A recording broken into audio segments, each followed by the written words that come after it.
Ayah from Voice magazine, and today joining me is Kate Wiseman. We are here today at the Good Hotel at East London. So Kate, what event are you hosting for Totally Thames Festival? Hello, I'm absolutely delighted to be hosting an event called Victorian Mudlarks, Mystery, Misery and Myth. I like alliteration, which is an event for families, telling the story of how hard life was for mudlarks in Victorian times, talking about some of the really weird myths that have arisen from the Thames, almost literally from the Thames, and also talking about the first of my mudlark mysteries, which has just been published. First of all, what is mudlarking? Good question. So mudlarking now is a fantastic hobby where you wait for the tide to go out and then you can walk along the foreshore and you can find treasure. Now treasure doesn't necessarily mean gold rings and coins. Treasure to me is something with a social history. In Victorian times there were lots of kids and very old people doing this for a living because they had no other way of supporting themselves. And as someone who you've said that you have been mudlarking, what items have you found? I leave a kind of a trail of items wherever I go because I just, everything is treasure to me. But my favourite items, I think, are a partial mosaic floor from a Roman bathhouse that used to be at Shadwell, which is currently at with the fines liaison officer who sort of checks things over and records them. And what else? Oh, this little ring that I'm wearing here. That was a nice one. Oh, what else? Oh, so many. Little deities that sometimes gets thrown into the river, pipes, bullets, knives, old knives, crockery, jewels, coins, you name it. I've got sort of piles. My house is a bit of a mess, actually. And for your event, it's a family event. Why do you think it's important to teach the younger generation what mudlarking is about? I think it helps them realise that maybe they're incredibly lucky to be born in this century, not in the 19th century, when they, they had the most awful time just trying to stay alive.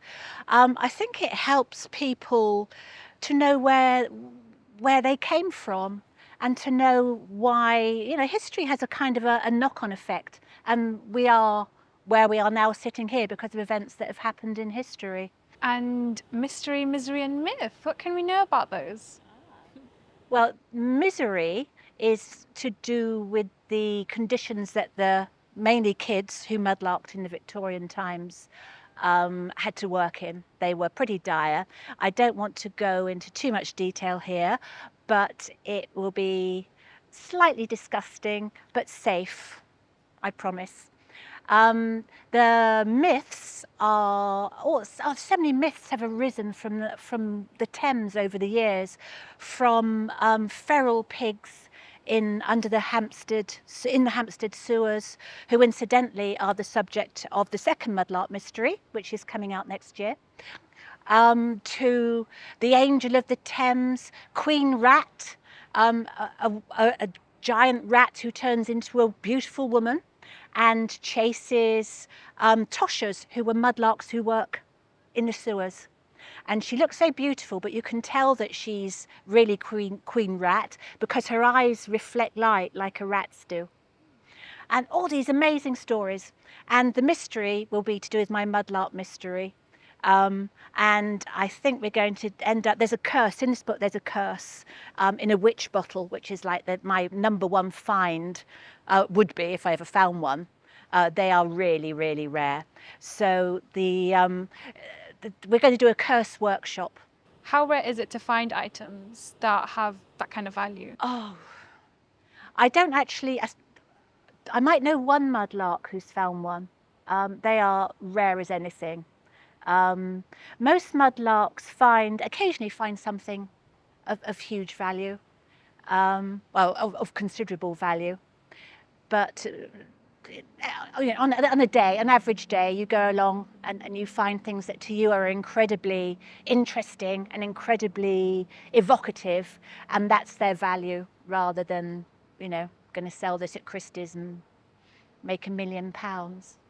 which would be nice.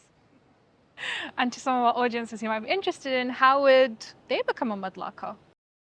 Well, sadly, at the moment they can't, because the Port of London Authority, who regulate the mudlarks, have decided that there are too many people doing this, not very responsibly, perhaps without a permit, and they've put a stop on them.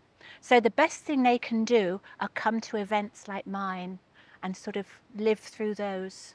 Thank you so much for being here, and I'm looking forward to what your event's about. Thank you. I'll hope to see you there. I hope to disgust you slightly, and it's lovely to meet you. That was Kate Wiseman. Thank you, and goodbye. Thank you.